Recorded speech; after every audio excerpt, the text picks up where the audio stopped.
Ya halo dengan Skambal 2 TV yang hijau kali, sorry. Hari ini aku baca informasi dari sumut24.co ya. Jadi isinya mungkin terkait polemik-polemik PSMS Medan lagi ya. Itu bahwasanya dikatakan di sini bahwasanya terkait polemik undangan Kongres tahunan PSSI tetap akui CEO PSMS kodrat sah. Waduh.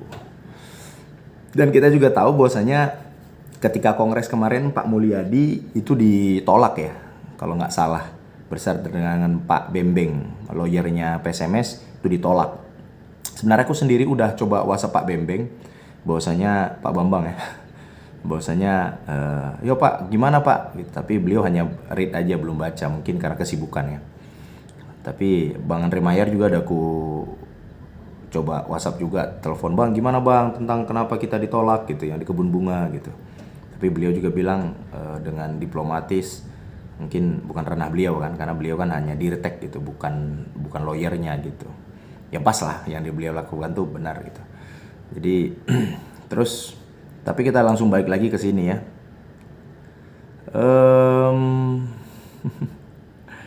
Melalui di sini ya. Oke. Polemik undangan Kongres PSSI yang sempat merebak terkait kehadiran mantan pengurus lama PSMS Medan Julius Raja akhirnya dijawab Kodrat Syah. Karena di situ memang pada dasarnya Pak King yang boleh masuk kan jadinya. Bahkan di media Instagram aku lihat beberapa kali itu Pak King juga selaku perwakilan PSMS kayaknya kalau nggak salah. Aku belum ada waktu aja ketemu sama Pak King. Nanti kita akan coba tanya-tanya dengan orangnya. Aku baca lagi ya. Melalui kuasa hukum Azhar Limbung SH, dirinya menjelaskan bahwasanya saat ini Kodrat Sah masih diakui PSSI sebagai CEO PSMS Medan.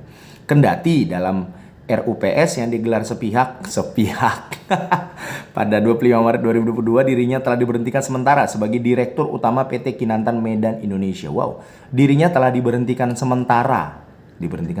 Oh ya, aku kalau lawyer gini kurang ini aku ya. Tapi walaupun RUPS sementara sebagai sebagai Direktur Utama PT Kinantan Indonesia. Wow. Itu aja ya. Jadi intinya lebih kepada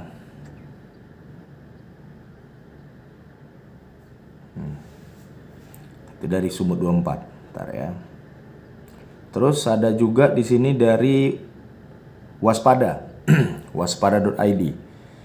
Nanti linknya akan aku buat di di deskripsi ya. Yang aku baca nih. Ini waspada.co.id. Di sini ada tulisan dari catatan olahraga dari Bapak Edi Ellison. Absurditas mengantar sepak bola Sumut tidak kondusif. Wow. Pasca Kongres Biasa PSSI tahun 2022 di Bandung yang diharapkan masyarakat sepak bola mengangkat terwakil penganggap menjadi kenyataan. Bukan menampilkan kesan bahwasanya klub bergelar M Kinantan dimiliki PT Kinantan Indonesia, sebenarnya justru kesan tersisih dari persatuan sepak bola. Wah, tersisih. Terutama sebagai berikut. Pemegang saham 50% berbenturan terkait internal pribadi keduanya. Wow. Absurditas adalah kemustahilan keadaan yang bukan-bukan. Dapat pula dikatakan sebagai yang menyimpang dari keharmonisan tidak jelas dan tidak logis. Waduh, jadi mungkin maksud Bapak Ellison ada sedikit percekcokan. Terus absurditas dialami. Tidak ada masalah urgen mendesak sehingga harus dilakukan RUPS. Apabila hanya dijadikan landasan untuk memecat CEO Kodrat Sah, alasan dicari-cari. Wow, ini menohok juga nih kalimat ini ya. Tidak ada masalah urgen mendesak sehingga dilaksanakan RUPS ya. RUPS yang dilakukan tadi yang tanggal 25 kalau nggak salah ya. Terus Kodrat Sah menolak menghadiri RUPS karena tidak sesuai dengan ketentuan peraturan yang ada sesuai dengan Undang-Undang PT, ADRT dan peraturan pemerintah lainnya. Waduh, bahwa absurditas terjadi dapat dibuktikan pengurus PSSI. Ya, kalau ini benar.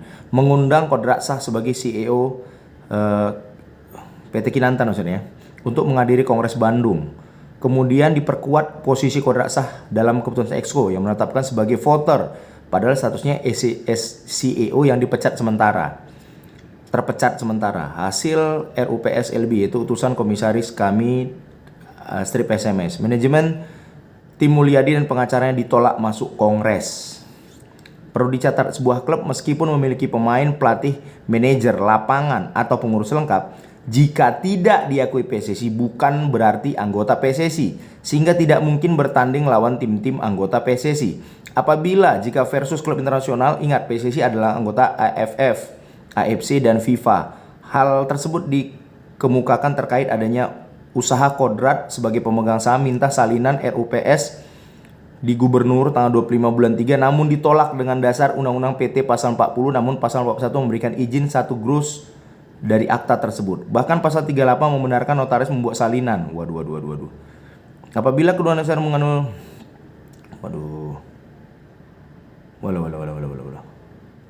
Waduh, kacau. Apalagi nih? Dari Halo Medan ada 3 yang aku dapat linknya ya, aku baca.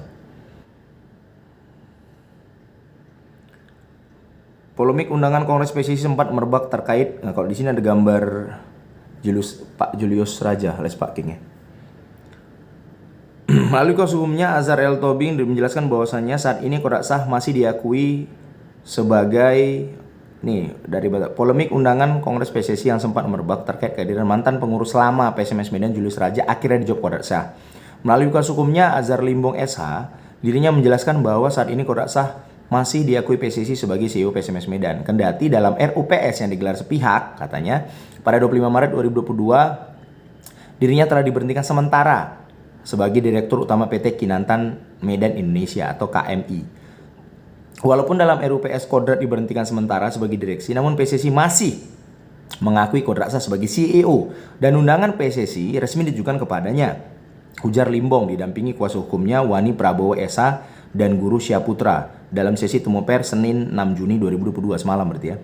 Limbong menerangkan jika itu tertuang dalam undangan dengan nomor Pak Kodrat dalam ini memberikan mandat kepada Julius Raja dan Fitian Hamdi untuk menghadiri kongres. Waduh.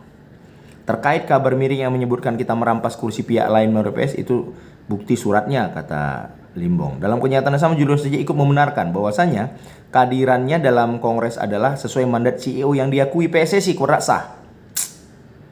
Aduh. Sebenarnya sih ya ini kan polemik ya. Kalau mungkin kita tanya, aku jujur udah WhatsApp Pak Bembeng selaku, tapi mungkin beliau kesibukan ya. Pas kalau singkat aku tuh sehari setelah informasinya bahwasanya Pak Mulyadi dan kuasa hukum PSMS PT Kinantan itu tidak boleh masuk ke kongres, ya kan. Lalu aku juga sudah coba juga tanya ke Pak King, tapi akhirnya Pak King buat konferensi pers semalam, ya kan. Belum ada waktu juga ketemu sama beliau. Mungkin dalam beberapa waktu ini kita ngobrol lagi, walaupun sebelumnya kita udah pernah ngobrol juga sama beliau ya, tapi itu kan beda temanya adalah keseharian Pak King setelah tidak terpilih atau mohon maaf tidak masuk dalam susunan organisasi di PSSI saat ini yang sedang dilatih oleh Putu Gede. Tapi yang jadi hal yang memprihatinkan adalah ketika misalnya PSSI mengakui Pak Kodrat sebagai yang resmi, berarti latihan selama ini apakah mubazir? Sudah ada Putu, sudah ada Bustomi juga sudah datang semalam kan, sudah ada juga pemain senior seperti Supardi, ditambah lagi pemain muda seperti Richard Turnip, itu bagaimana gitu.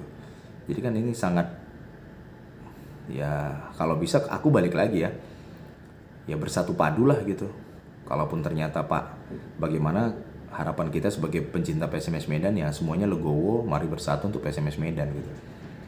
Ya kan, kalau kayak gini kekhawatiran kita ya persiapan saat ini yang sudah ada gagal, apalagi kita mau berangkat ke Malang kan. Itu juga saya pikir perlu juga diselesaikan semua gitu. Jadi jangan persiapan nanti udah kesana kemari toh akhirnya nanti ya, karena kalau secara kasat mata kita melihat yang boleh masuk itu adalah Pak Kodrat dan bahkan ada fotonya juga kan. Bersama dengan Pak Iwan Bule. Terus ada juga di media sosial di Instagram kan ada juga kita lihat bahwasanya yang masuk itu adalah Pak King bukan Pak Mulyadi. Itu juga kan. Jadi tapi ya harapan dari kita wajar-wajar saja ada polemik, tapi akan lebih luar biasa ketika bersatu atas nama PSMS Medan bisa tercipta. Bagaimana kiranya ya saling ya untuk PSMS lah, lambang tembakau dili gitu, mengalah untuk maju 8 langkah kan gitu. Karena persiapan juga sudah cukup matang mungkin, apalagi sudah berani mengirim ke Malang sana ya. Tapi ya itulah, Karena yang kasihan juga ketika ada polemik seperti ini, pemain-pemain juga kan mungkin akan menjadi permasalahan buat mereka sendiri. Atau bahkan ada pemain-pemain yang mungkin mau datang, mendengar permasalahan ini mungkin dia akan urung kan. Mungkin akan berpikir beberapa kali juga, bagus dia cari safety klub yang lain gitu. Ya itulah, karena cita-cita kita semua kan mengharapkan PSMS Medan bangkit lagi masuk ke Liga 1. Ya, apalagi jangan sampai ya kita tidak ikut liga. Walaupun itu jauh-jauh ya. Tapi itulah kalau aku pribadi, harapan aku semua pihak dari 51% dan 49% bersatulah untuk PSMS Medan.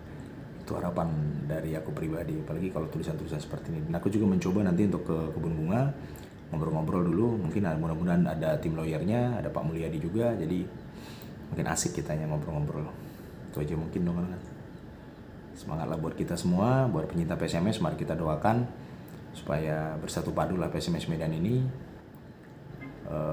Masalah dalam organisasi sah-sah saja biasa ada dan pasti akan ada, tapi ketika penyelesaiannya adalah menjadi satu, itu yang menjadi terbaik.